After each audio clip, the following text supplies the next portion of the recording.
প্রদর্শক আমাদের সামনে থাকা এই ভাইটি 5টি গরু এনেছিলেন, তার কাছ থেকে জানবো 5টি গরু কী দামে বিক্রি করে গেলেন।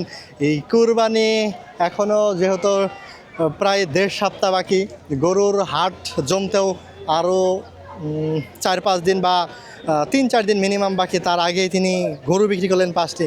কী দামে বিক্রি করলেন 5টি গরু?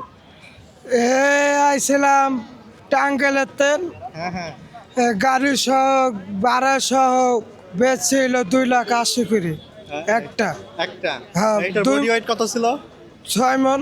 6 মন বডি ওয়েটেরটা হ্যাঁ। 2,68,000 বিক্রি করছে। হ্যাঁ। আচ্ছা আচ্ছা। এরপরে আর একটা বেচলাম 290। 290-তে? বাহ, মাশাআল্লাহ, তাহলে তো বিশাল দেহি গরু আনছিলেন আজকে। হ্যাঁ। আচ্ছা, এই যাকে এখন কি আবার টাঙ্গাইলে চলে যাবেন নাকি এখানে আরো গরু আনবেন? হ্যাঁ, টাঙ্গেলে আজ যায় আবার আসবো। আবার গরু আনবেন? আচ্ছা আচ্ছা। আর গরু হইলো 40টা, 5টা আনছি, 35টা আছে। আরো 35টা আছে। আপনারা ব্যবসা করেন? হ্যাঁ, ব্যবসায়ী। আচ্ছা আচ্ছা, ঠিক আছে ভাই, ঠিক আছে।